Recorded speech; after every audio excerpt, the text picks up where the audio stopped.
buenas noches a todos. Es para mí de verdad un gran privilegio, placer estar con ustedes. Gracias, Roberto, por la invitación. Un tiempo hermoso, no solo de exponer, sino también de aprender. Como acabaron de presentar, mi tema en esta noche es el legado puritano y la exégesis y la preparación académica. Y bueno, Nicolás me facilitó la tarea porque acaba de dar una exposición que recoge lo que voy a decir con relación al sentir de los puritanos en cuanto a la importancia de un estudio serio de las Sagradas Escrituras, pero también acompañado de una teología apropiada que desencadena en la aplicación práctica. En nuestros días y en nuestros contextos, hablar de exégesis a veces genera cierta suspicacia, a veces genera cierta ideas erradas, equivocadas, porque se asocia la exégesis a un estudio árido, a un estudio seco de las Sagradas Escrituras, a volúmenes de comentarios que agotan la mente, a una predicación que no alimenta el alma. Pero para los puritanos no era así la exégesis bíblica. Recordemos que la convicción fundamental de la Reforma Protestante fue sola Escritura. Y lo tienen acá en este púlpito, ¿no? Fue la primera de las 5 solas y debe ser la primera porque de esa se desprenden las otras solas. Si no nos paramos en la Escritura, entonces no vamos a tener el resto de la teología que produjeron los reformadores y los puritanos. Esa convicción de la sola Escritura condujo a los reformadores hacia el estudio serio de la Biblia en un contexto donde el abandono de la exégesis era total. Si nos transportamos al siglo XVI, eran días oscuros para el estudio de la palabra de Dios. Ni siquiera los encargados de predicar leían la Biblia, mucho menos la estudiaban con seriedad. En aquellos días los idiomas originales eran desconocidos para la mayoría y la interpretación bíblica había caído en descrédito por causa del método escolástico. Y además sabemos que la tradición había llegado a ser la norma de la ortodoxia. Así que cuando los reformadores, o incluso podríamos pensar en los prerreformadores, comenzaron a leer la Biblia en sus idiomas originales, nació una nueva era para la iglesia cristiana que trajo luz y conocimiento a todos los cristianos, no solo a los pastores, porque la intención de los reformadores fue colocar la palabra de Dios al alcance de todo el pueblo, como también vemos es la intención de la sociedad bíblica trinitaria. En esa época gloriosa de la Reforma salieron a la luz ediciones del Antiguo Testamento hebreo, ediciones del Nuevo Testamento griego, salieron a la luz traducciones de las Escrituras en el idioma que la gente podía entender, comentarios exegéticos de todos los libros de la Biblia y también completos tratados de teología. El fundamento de todo esto fue la exégesis bíblica, para lo cual los reformadores y también los puritanos crearon academias donde preparaban a los futuros pastores, predicadores y teólogos. Mis queridos hermanos, todo eso en unas cuantas décadas, no en siglos, sino en unas cuantas décadas. En nuestros días se habla mucho de la teología de la Reforma y se estudia con gran avidez la teología de la Reforma de los puritanos. Pero se habla poco de la exégesis que produjo esa teología. Estamos bebiendo toda esa maravillosa teología de la Reforma y de los puritanos sin comprender la exégesis que la dio a luz. Como resultado, tenemos grandes convicciones teológicas, las mejores convicciones teológicas que ha dado a luz la historia de la iglesia, pero muy poco entendimiento bíblico.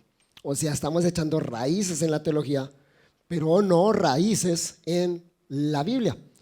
Y Por supuesto, hay poca capacidad para encontrar esas verdades a través de una exégesis seria y académica de las Escrituras. El pastor Sam Waldron, en su comentario a la Confesión de Fe Bautista de 1689, citando a Hodge, dice que una iglesia que simplemente descansa en el trabajo de la generación anterior y no hace la tarea por su propia cuenta, está condenada a desaparecer en la siguiente generación. O como lo pone Renihan, más sencillo aún, la tradición es la fe viva de los muertos, el tradicionalismo es la fe muerta de los vivos. Si nos consideramos herederos de la Reforma Protestante y de los puritanos, entonces no lograremos serlo de verdad hasta que coloquemos la exégesis bíblica en el lugar prioritario que le dieron estos grandes hombres de Dios. Vamos a considerar dos casos históricos sucesivos que nos van a convencer de esa gran tarea, de la necesidad de emprender esa gran tarea en nuestros días, pero que también nos van a dar algunas ideas concisas de cómo hacerlo. Entonces vamos a considerar el caso de Juan Calvino y la Academia de Ginebra, y también vamos a considerar el caso de John Owen y la Universidad de Oxford.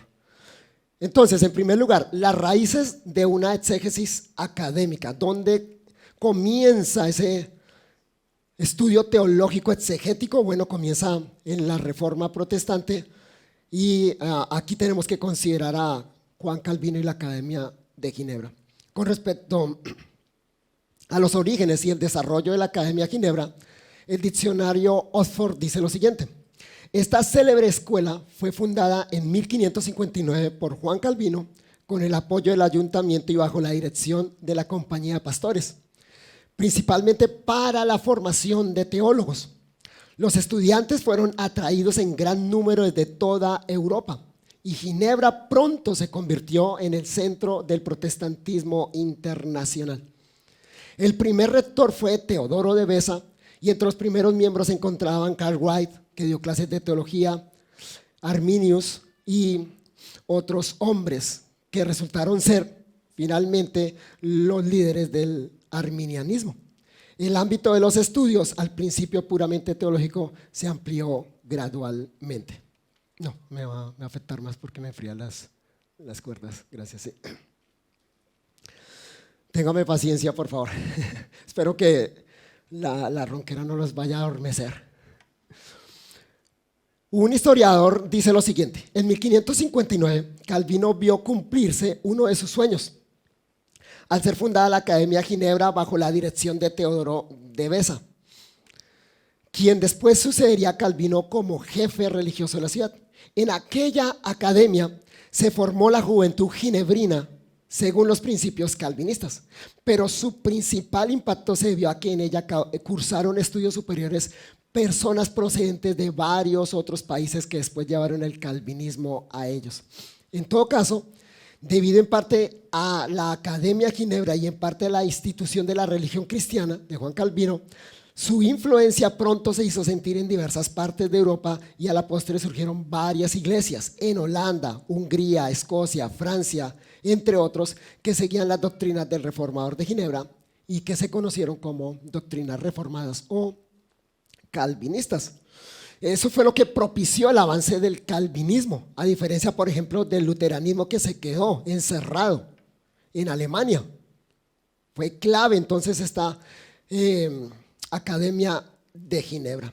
Joel Beeke nos cuenta un poco cómo era la calidad académica y los fundamentos de esa Academia de Ginebra. Calvino fue lo bastante prudente al punto de extraer de otros hombres y de sus propias experiencias pasadas la inspiración para los desarrollos educacionales de Ginebra. Hubo 3 influencias dominantes a medida que se establecía una universidad duradera. Cada uno de los varios líderes de diferentes partes de la Suiza protestante hizo contribuciones distintivas. Primeramente, Calvino aprendió con la entonces ya establecida Academia de Lausana, de su amigo Peter Viret, fundada décadas antes. En los años 1540, la Academia de Lausana Era la principal institución educacional de habla francesa, con un excelente cuerpo docente. La influencia de Lausana sobre la Academia de Ginebra aumentó cuando algunos de los profesores de allá, Teodoro de Beza, François Hodman y Peter Biret, comenzaron a dar clases en Ginebra después de 1559. En segundo lugar, dice Joel Vique, durante su exilio de 1538 a 1541, Calvino testimonió otro excelente modelo en la Academia de Johann Storr en Estrasburgo. Tercero, Calvino enfatizó el método expositivo de Zwinglio, centrado en la Biblia, elevando los textos originales de la Escritura al lugar más autoritativo posible. Voces prominentes de la Reforma llegaron a ser mentoras para la reforma educacional en Estrasburgo, Zúrich, Lausana y Ginebra, con certeza un aprendizaje único, con implicaciones globales a los ojos de un líder perceptivo. Es decir, la Academia de Ginebra se constituyó como el principal centro de entrenamiento de los futuros pastores y teólogos protestantes. Y ellos serían los que llevarían el calvinismo al resto de la Europa continental e incluso a Inglaterra. Y para eso, Calvino tuvo el cuidado de seleccionar a los hombres más dotados de su época. ¿Notan el proceder de Calvino? ¿Notan las intenciones y la manera como entonces él va instituyendo esta academia? Calvino siempre se preocupó por la educación del pueblo y la buena instrucción de los maestros y ministros. Thomas Lindsay nos dice que enviaba un aproximado de 100 pastores cada mes a Francia para que predicaran el evangelio. John Knox, el reformador de Escocia, y diferentes estudiantes de Oxford y Cambridge en Inglaterra del siglo XVI eran fieles aprendices del reformador.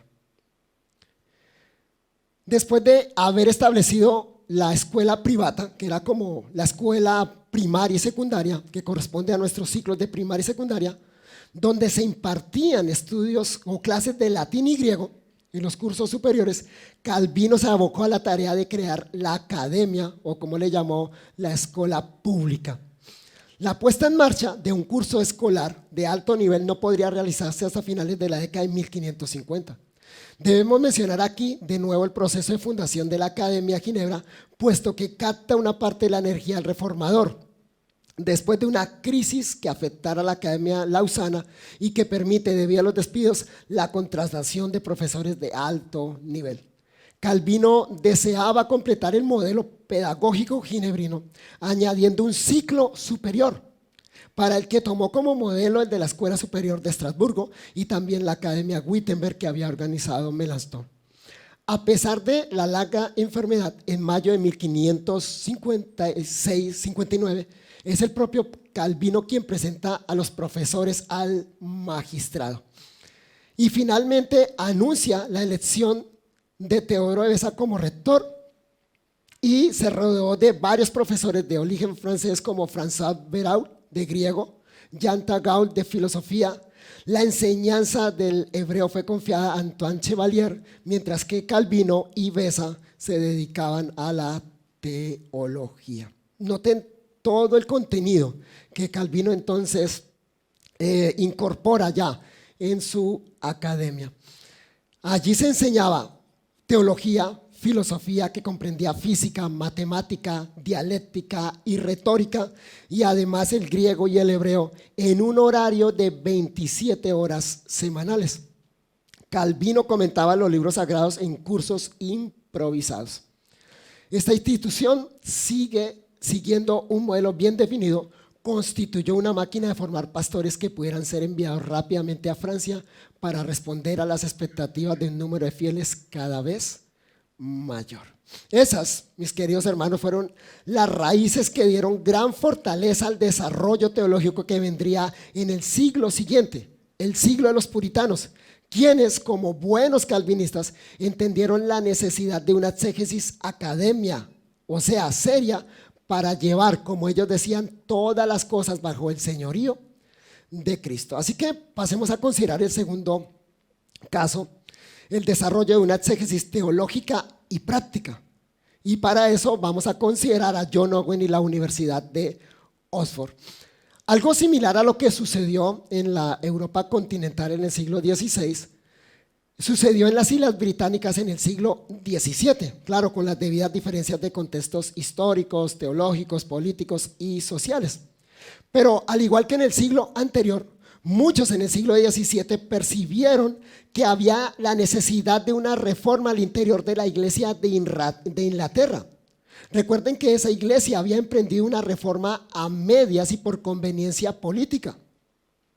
Ciertamente el calvinismo había influenciado a la iglesia anglicana como en el resto de Europa, pero la unión de la corona con el episcopado dificultaba un compromiso radical con las verdades bíblicas. Así que muchos veían la necesidad de una reforma radical en la iglesia de Inglaterra que llevara todas las cosas al escrutinio de las escrituras y principalmente en el orden de la iglesia y su adoración. Aquellos disidentes fueron llamados puritanos, término que en su origen era peyorativo, señalando su deseo de purificar la iglesia de Inglaterra. Evidentemente, el más grande de aquellos reformadores de la Inglaterra del siglo XVII fue John Owen. No fue el único, pero fue el más célebre. Así que considerar su caso nos ayudará a entender la importancia de mantener un equilibrio entre lo académico y lo teológico práctico. Lo que diremos a continuación es solo un resumen de las ideas provistas por Jaime Caballero en su excelente introducción histórica a John Owen en el libro John Owen y el puritanismo inglés. Así que dice este autor, John Owen es, en términos de influencia teológica, sin duda el más importante de todos los puritanos. Es conocido como el príncipe de los teólogos puritanos y ya en su tiempo era conocido por sus compañeros puritanos como el Juan Calvino de Inglaterra. Es difícil sobreenfatizar la importancia de John Owen, no solo por sus contribuciones teológicas, sino también por el rol protagónico que tuvo como líder del movimiento puritano, quizá más que cualquier otro teólogo puritano de la historia. Carl Trueman ha dicho sobre él, John Owen fue uno de los mejores teólogos europeos de su época y es muy posible que fuera la mente teológica más brillante que Inglaterra jamás haya producido. Sin embargo, su influencia abarcó más. Como rector de la Universidad de Oxford tuvo a su cargo la formación de toda una generación de intelectuales en Inglaterra que a la larga afectarían con sus ideas al mundo entero. Y en adición a eso, fue pastor, predicador oficial del Parlamento inglés, teólogo, escritor de innumerables libros que han sido compilados en 23 volúmenes de teología. La amplitud de su conocimiento es sin parangón. Fue educado en las mejores instituciones académicas de su época. Owen dominaba lo mejor de su tiempo en términos de filología, historia, patrística, teología escolástica medieval, literatura europea contemporánea, idiomas bíblicos, lógica, gramática, solo para nombrar algunas de las cualidades de la amplitud de su erudición.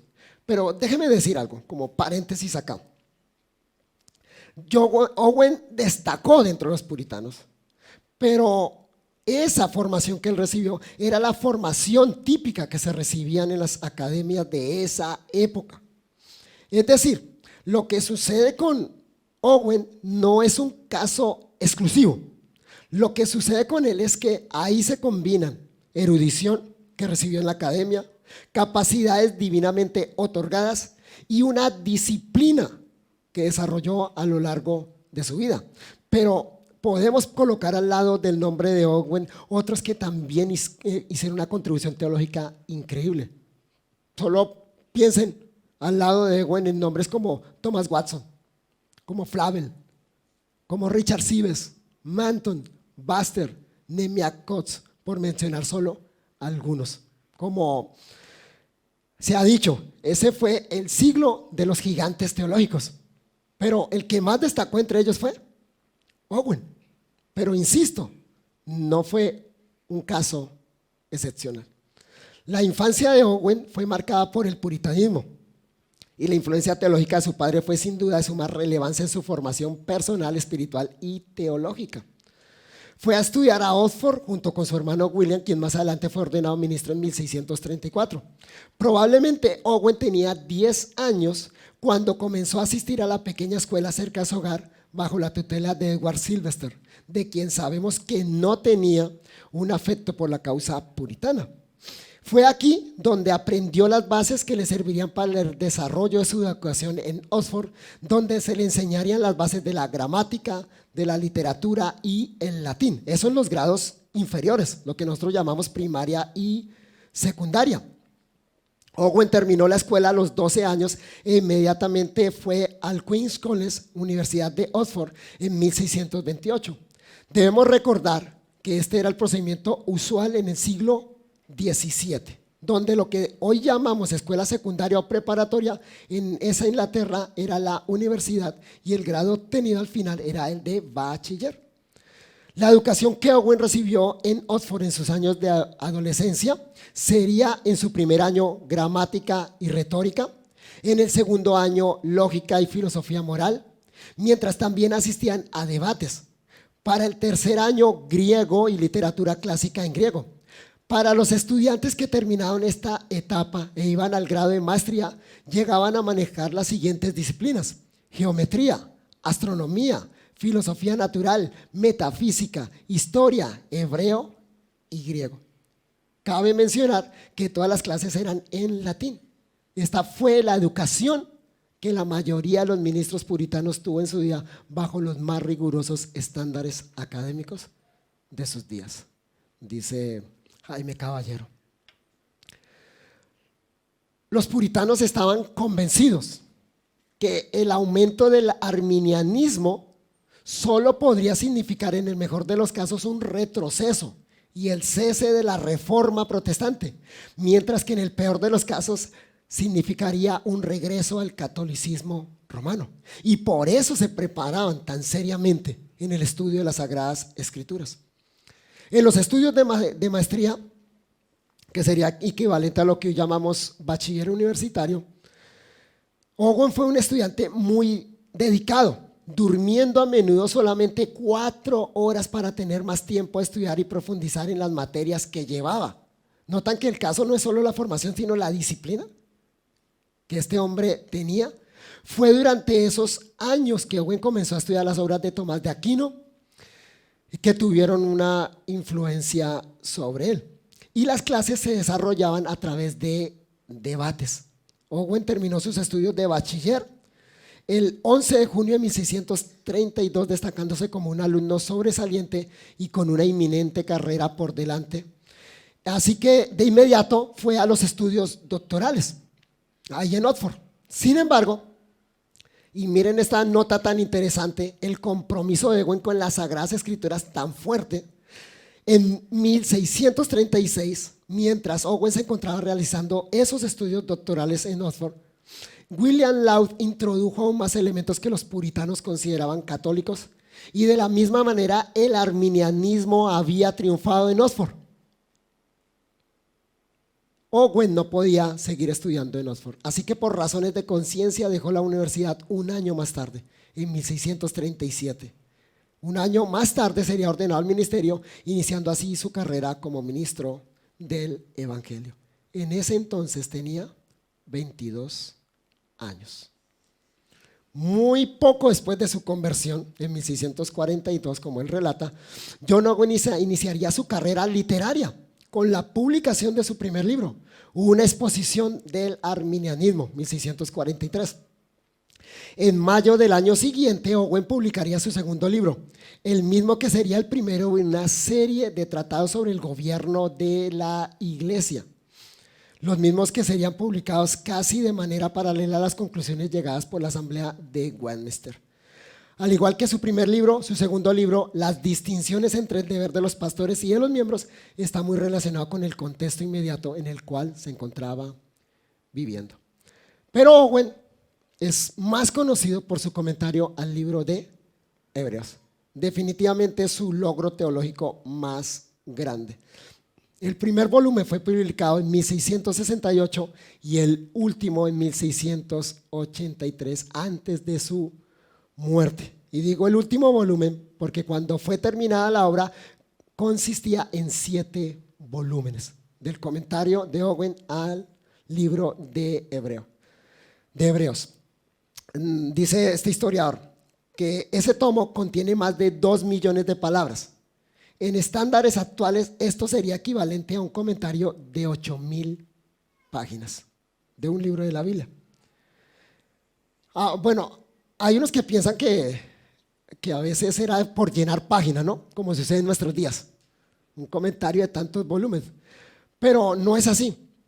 Explica Jaime Caballero, el comentario a la epístola a los hebreos de Owen representa la más larga exposición de un libro de las escrituras escrito en un periodo de la posreforma y quizás el de mayor extensión en toda la historia de la iglesia. Owen mismo consideraba ese comentario como su obra más grande. Debemos tener en cuenta que el comentario a la epístola a los hebreos de Owen no es solamente un comentario en el sentido contemporáneo del mismo, sino que más bien es una exposición teológica, histórica, exegética y pastoral de la epístola. O sea, es como un gran tratado de teología.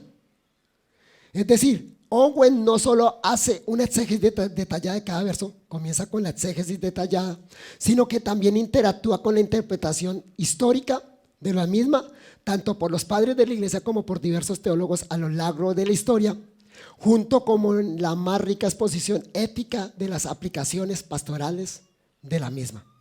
Sin embargo, su punto fuerte es la teología sistemática contenida en la misma. Y cito a Owen porque es que en Owen entonces se junta la calidad exegética como tal, pero también la preocupación por una sana teología y por la práctica de esa teología.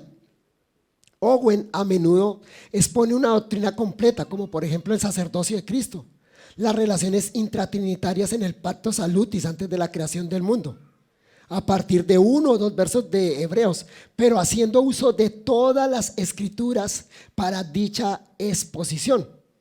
Y esto deja ver claramente que los puritanos veían una unidad orgánica en toda la escritura.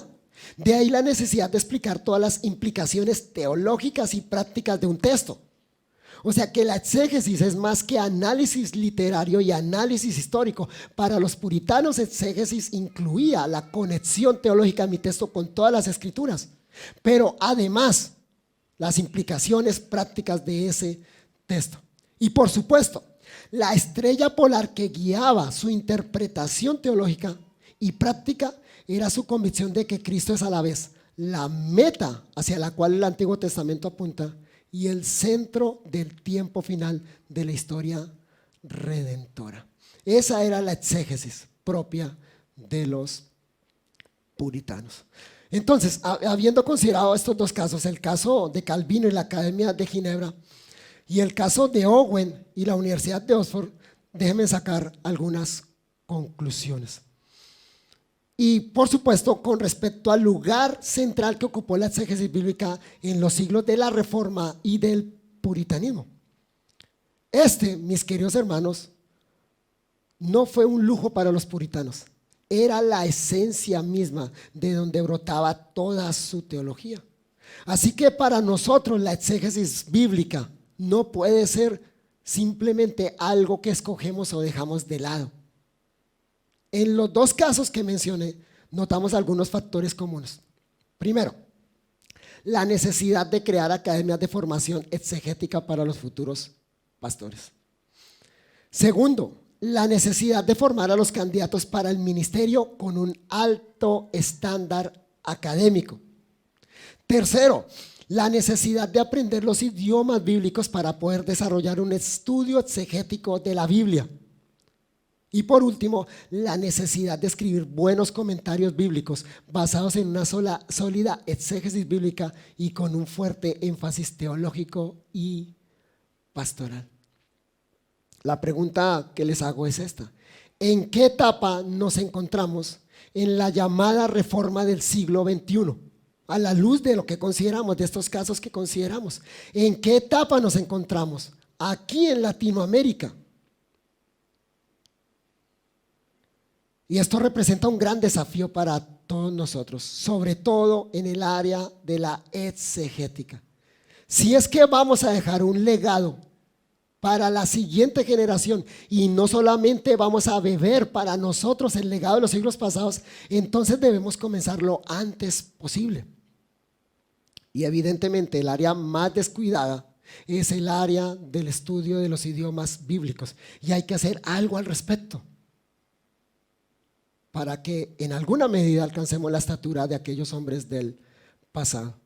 Necesitamos producir comentarios bíblicos serios, nosotros producirlos, que partan de una exégesis seria desde los textos originales y respondan a las necesidades de nuestro propio contexto. Necesitamos nosotros escribir buenos tratados teológicos que sean alimentados por una exégesis seria de los textos pertinentes, pero que también alimenten la mente y el corazón de nuestros hermanos. Necesitamos urgentemente predicadores que sean capaces de extraer de las Sagradas Escrituras agua fresca para sus iglesias. Las palabras de Lutero quizás nos animen a comenzar a hacerlo lo antes posibles. Sin idiomas no pudiéramos haber recibido el Evangelio. Los idiomas son la funda que contiene la espada del Espíritu. Son el joyero que contiene las inestimables joyas del pensamiento antiguo. Son el recipiente que contiene el vino. Y como dice el Evangelio, son las cestas en que se guardan los panes y el pescado para alimentar a las multitudes. Si descuidamos la literatura, terminaremos por perder el Evangelio. Tan pronto el hombre dejó de cultivar los idiomas, decayó el cristianismo hasta caer bajo el absoluto dominio del Papa. Pero tan pronto esta antorcha se volvió a encender, esa ave papal levantó vuelo con un grito para caer en el olvido. En tiempos antiguos, dice Lutero, los padres se equivocaban frecuentemente porque no conocían los idiomas. Y en nuestros días hay algunas personas que, al igual que los valdenses, no creen que los idiomas tengan utilidad alguna. Sin embargo, aunque su doctrina es buena, a menudo han errado con respecto al verdadero significado de los textos sagrados. No tienen armas para combatir el error y sienten gran temor de que su fe no permanezca pura. John Owen dijo: las escrituras originales bien merecen tu doloroso esfuerzo y te lo pagarán con abundancia. Oremos. Señor, gracias por esta noche, por alimentarnos, Señor, y por desafiarnos, Padre Celestial. Gracias por las Sagradas Escrituras que nos has dejado. Ayúdanos a entender la responsabilidad que tenemos como generación cristiana de escudriñar las Sagradas Escrituras para poder alimentar, Señor, de la manera como tú quieres que tu pueblo sea alimentado, Padre Celestial. Que entendamos la responsabilidad histórica que tenemos, no solo de recibir un legado del pasado, sino transmitir un legado para el futuro, Padre Celestial. Y solo lo podremos hacer cuando abordemos un estudio serio de las Sagradas Escrituras, como lo hicieron aquellos grandes reformadores y aquellos grandes puritanos. Ayúdanos, Señor, a asumir esta tarea con valentía, con esperanza y con seriedad. En Jesús oramos. Amén. Gracias, hermanos.